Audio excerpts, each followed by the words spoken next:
Good morning, everybody. It's Monday, March 2nd. Today we're talking about the fallout from Joe Biden's big victory in South Carolina. Now, obviously, in the other video I talked about this thing was kind of projected. Biden was out there courting the black vote, as he would always put it, and that was kind of his bread and butter that he was counting on in South Carolina to deliver. Now, they were saying that in South Carolina, the black electorate makes up 60% of the Democratic vote there. So that's huge. I wasn't aware that it was that large. I know South Carolina has a large black population, but 60% is a huge number. So I guess Joe was right to really make more of a concerted effort to focus on South Carolina. But again, interesting, like I've touched on a few times, where they say Iowa, New Hampshire, and Nevada, that he just couldn't get any traction. Like I said, all of a sudden the narrative flips. But we know what South Carolina's population is. It's not like that magically changed. We know what the Democratic makeup is within the state. So it's interesting how things changed, like how this was some huge surprise, knowing the demographics there. Now, I was all set to cover some real clear politics or some 270 to win for Super Tuesday, but I guess I'm going to have to put that off until tomorrow because, like I said, the big news over the weekend, Tom Steyer dropped out Saturday, and then Pete Buttigieg dropped out on Sunday. So I actually did a little more reading into this, but what they were saying was that Buttigieg, I don't know about Steyer, I could care less about him, but Buttigieg hadn't filed his official paperwork yet to be removed from the race. I guess there's some paperwork that they have to file. So whatever votes he gets would still be counted for him in Super Tuesday. I'd imagine Steyer would have done the same thing, not filed the paperwork yet until at least after Super Tuesday. But my question is, why announce? Why announce today? Why not wait until Tuesday? It's 3 days away for Steyer, 2 days away for Buttigieg. Why not wait? I know the polls are what they are, and we'll take a look at those real quick, but why not wait and see what happens? Unless maybe there's something else at play here, and I'm going to talk about that shortly. But let's look at this real quick. All right, you see the headline here. He drops out of the 2020 Democratic presidential primary ahead of Super Tuesday. Now, there's a couple paragraphs here I wanted to show you real quick. We're not going to read the whole thing. Okay, so here's what I'm looking at here. I skimmed through the article before I decided to go ahead and start doing this video, but this paragraph here, it says, Biden's renewed momentum would make it difficult for Buttigieg to win over moderate voters moving forward into Super Tuesday. It also caused some financial trouble. In the wake of Biden's victory, bundlers working for his campaign were able to lure some donors who had been backing Buttigieg, CNBC reported. Now that's interesting.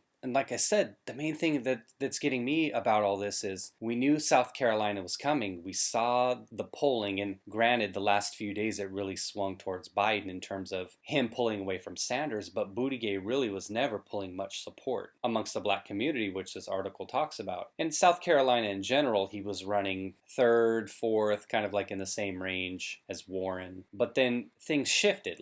It's like I said, we saw the polls. We saw this coming. We knew it was coming. We knew that Biden was going to get the victory in South Carolina. Buttigieg wasn't going to perform well. He wasn't hitting it off with black voters. Down Low brothers weren't coming out enough in support of him, and all of this was known. It's just interesting to me that it took for it to happen for him to kind of realize, like, hey, and again with these bundlers, I don't know anything about that, but I mean, I can kind of piece it together. But individuals who had been backing Buttigieg after one state, after South Carolina, after everything happened that we already knew was going to happen, let's go back to Biden.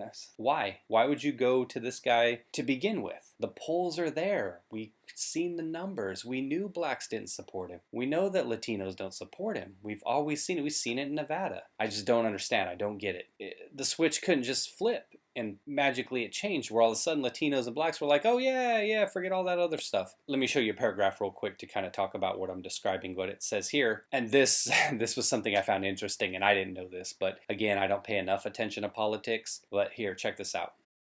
This paragraph here, and then we'll read this next one too. But the one-time candidate for chair of the Democratic National Committee ultimately failed to sustain his campaign's momentum and ran into difficulty attracting the support of black and other minority voters. And we don't get a percentage of other minority voters, Latinos, Asians, but it says here, this became clear in the Nevada caucuses, where he finished a distant third place with only 2% of the black vote, and in South Carolina, where he collected 3% of the black vote and finished in fourth. So on the 270 to win side, I wanted to take a look at this real quick. And obviously, Pete's still in there. These haven't been updated yet. And I'd imagine they'd try to do something tomorrow, Maybe it's too late though. Maybe they're just going to stick with this heading into Tuesday. In each of these states, they've got the 15% threshold in order to get delegates. Tennessee and Alabama, you see here no polling. I clicked on that and they don't have any polling for those states. If you take a look at Pete, he's over in this column here. You see in Arkansas, Utah, Maine, he's actually projected to gain delegates. Now my feeling is that Tennessee and Alabama, now I can't say I know what their electorate looks like on the Democratic side, but I would imagine it's somewhat similar to Arkansas.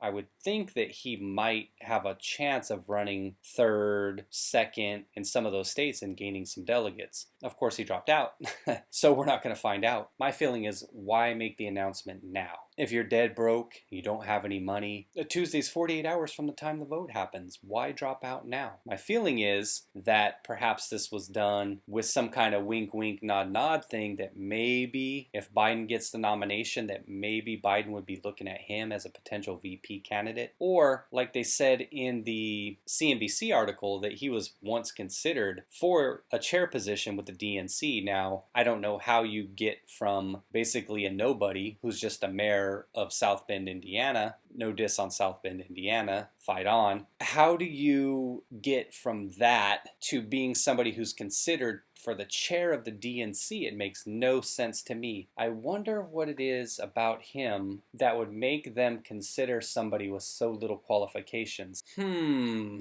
gonna have to think about that for a little bit. I wonder. All right, anyway, on to this real quick though. You see here Bernie and Biden, they're in the first two columns here. Bernie's checking in at looking like he's gonna pick up delegates in every state. Biden, maybe half, and look at even Bloomberg here. He's half as well, and he's polling just as strong as Biden. Warren projected to even pick up some in Klobuchar in her home state of Minnesota. What I'd be curious to see though now is, with Pete dropping out, where does his support go? Does it shift to Bloomberg or more so to Biden? And what I think we need to do is Wednesday or Thursday, after we get all the results in from these states in Super Tuesday, kind of take a look at this and see how accurate it was, and then kind of see about those individuals who haven't written in their vote already in these states, the individuals that are actually going to show up to the polls and vote, and then how these things shift and who the vote shifts to. Obviously, they'll get that in the exit interviews and get us information and whatnot, but my thought would be that, again, a lot of his support would go towards Bloomberg or Biden, and I'm thinking maybe more so Biden. That's just, again, a feeling I have. And my long shot idea, like I said earlier, was that maybe there's some kind of wink, wink, nod, nod thing that's like, hey, Pete, time to drop out, you're hurting Biden or Bloomberg. If you agree to pull out now, make the announcement before Super Tuesday, which would, again, bolster Biden or Bloomberg, that, hey, we'll try to see if we can get one of these guys to offer you the VP spot. Now,